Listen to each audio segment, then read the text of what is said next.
கிறிஸ்துவுக்குள் அன்பான தேவனுடைய பிள்ளைகளே, இயேசுவின் நாமத்தில் அன்பின் வாழ்த்துக்கள்.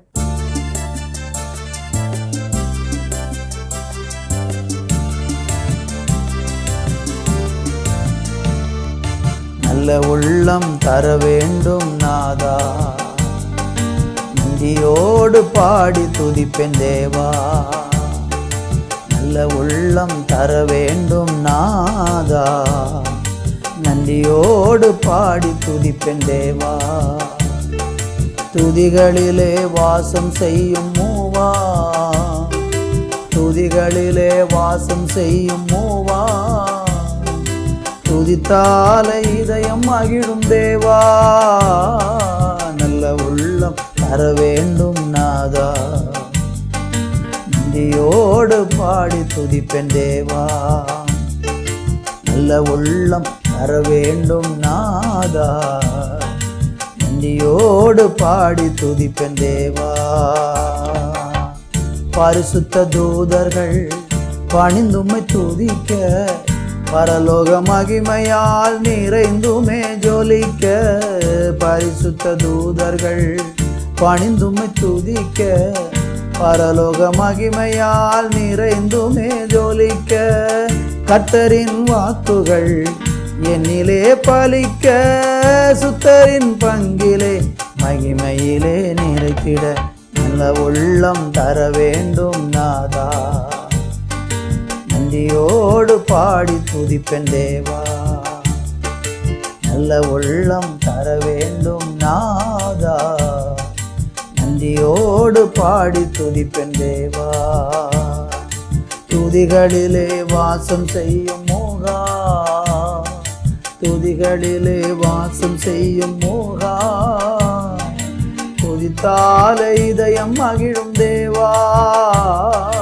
நல்ல உள்ளம் தர வேண்டும் நாதா, நன்றியோடு பாடி துதிப்பேன் தேவா. நல்ல உள்ளம் தர வேண்டும் நாதா, நன்றியோடு பாடி துதிப்பேன் தேவா.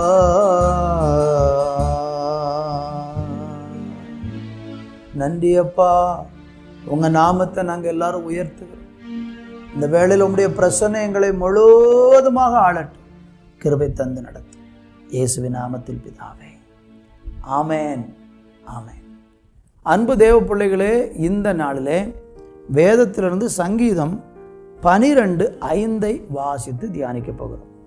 ஏழைகள் பாழாக்கப்பட்டதன் நிமித்தமும், எளியவர்கள் விடும் பெருமூச்சின் நிமித்தமும், நான் இப்பொழுது எழுந்து அவன் மேல் சீறுகிறவர்களுக்கு அவனை காத்து சுகமாயிருக்க பண்ணுவேன் என்று கர்த்தர் சொல்லுகிறார்.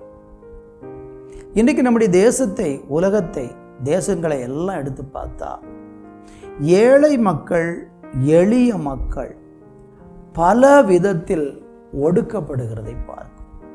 திக்கற்றவர்கள், விதவைகள், இன்னும் ஏழைகள், படிப்பிரியாத மக்கள், இப்படிப்பட்ட சமுதாயத்தில் மிகவும் சோர்ந்து போய் பலவீனமாக இருக்கிற அநேக மனிதர்கள் ஒடுக்கப்படுகிறதை நம்ம எல்லாரும் பார்க்கணும். எங்கு பார்த்தாலும் இந்த ஒடுக்குமுறை நாளுக்கு நாள் பெருகி கொண்டே இருக்கிறது.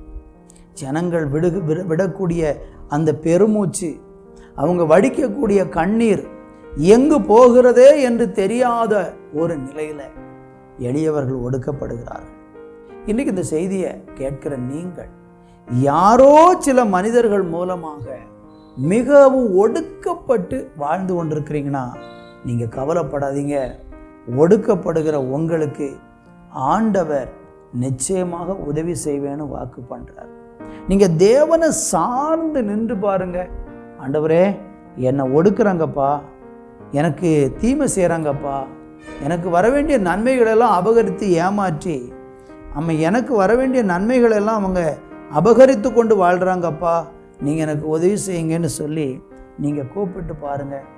கர்த்தர் அந்த எளியவர்களுடைய கூப்பிடுதலை அவர் கேட்பார். அவன் மேல் சீறுகிறவர்களுக்கு அவனை காத்து சுகமாய் இருக்க பண்ணுவேன் என்று கர்த்தர் சொல்லுகிறார். உங்களை ஒடுக்கிறவங்களுக்கு ஆண்டவர் அவங்கள சந்திச்சுட்டு அவங்க மேலே தேவன் தம்முடைய கோபத்தை வெளிப்படுத்தி விட்டு உங்களுக்கு ஆண்டவர் நன்மை செய்ய போகிறார். இது சில நேரம் உங்களுக்கு நம்புறதுக்கு ரொம்ப கஷ்டமாக இருக்கலாம். நீங்கள் சொல்லலாம், இந்த செய்தியை கேட்கும்போது கூட சொல்லலாம், ஐயா எத்தனை முறை என்னை ஒடுக்குறாங்க, எத்தனையோ முறை நான் அழுதுருக்கிறேன், என் கிரியைகளுக்கு பலனில்லையே என்று நீங்கள் புலம்பலாம். அப்படிப்பட்ட ஒரு புலம்பலின் சூழ்நிலை இருக்கிறீங்கன்னா நீங்கள் கலங்க வேண்டாம். வேத புஸ்தகத்தில் நீங்கள் யாத்திராம் புஸ்தகம் 3ஆம் அதிகாரம் 7-10 வரை பாருங்கள். அங்கே ஒடுக்கப்பட்டவங்களுடைய கூக்குரலுக்கு ஆண்டவர் எப்படி மனமிறங்கினார் வாசிக்கிறேன். அப்பொழுது கர்த்தர் எகிப்தில் இருக்கிற என் ஜனத்தின் உபத்திரவத்தை நான் பார்க்கவே பார்த்து ஆளோட்டிகளின் நிமித்தம் அவர்கள் இடுகிற கூக்குரலை கேட்டேன்.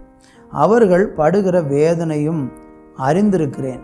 அவர்களை எகிப்தியரின் கைக்கு விடுதலையாக்கவும் அவர்களை அந்த தேசத்திலிருந்து நீக்கி கானானியரும் ஏத்தியரும் எமோரியரும் பெரிசியரும் ஏவியரும் எபூசியரும் இருக்கிற இடமாகிய பாலும் தேனும் ஓடுகிற நலமும் விசாலவுமான தேசத்தில் கொண்டு போய் சேர்க்கவும் இறங்கினேன். இப்பொழுது இஸ்ரவேல் புத்திரரின் கூக்குரலின் சந்நிதியில் வந்து எட்டினது. எகிப்தியர் அவர்களை ஒடுக்குகிற ஒடுக்குதலை கண்டேன். நீ இஸ்ரவேல் புத்திரராகிய என் ஜனத்தை எகிப்திலிருந்து அழைத்து வரும்படி உன்னை பார்வோனிடத்திற்கு அனுப்புகிறேன் என்றார். பார்த்தீங்களா, வேதவசனம் ரொம்ப தெளிவாக சொல்லப்பட்டிருக்கு. ஒடுக்கப்பட்டவங்களுக்கு தேவன் என்றைக்கு ஆதரவாக இருப்பார். நீங்கள் இடுகிற கூக்குரல், நீங்கள் வடிக்கிற கண்ணீருக்கு தெய்வம் பதில் கொடுப்பார். ஆனால் நான் ஒன்று சொல்கிறேன், அப்படி ஏழைகளையும் திக்கற்றவர்களையும் யாராவது ஒடுக்கிறவங்க இந்த வார்த்தையை கேட்குறீங்கன்னா உங்கள் மேலே தேவனுடைய கோபம் வரும், நியாய தீர்ப்பு வருங்கிறத நீங்கள் மறந்துடாதீங்க.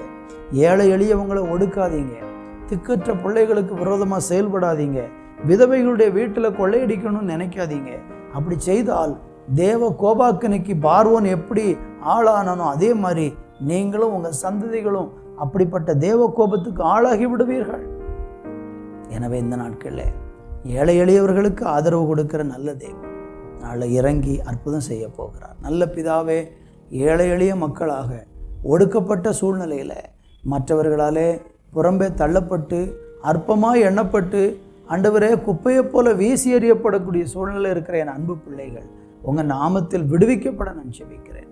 இப்படி செய்கிறதுக்காய் நன்றி. இயேசுவின் நாமத்தில் பிதாவே, ஆமேன், ஆமேன்.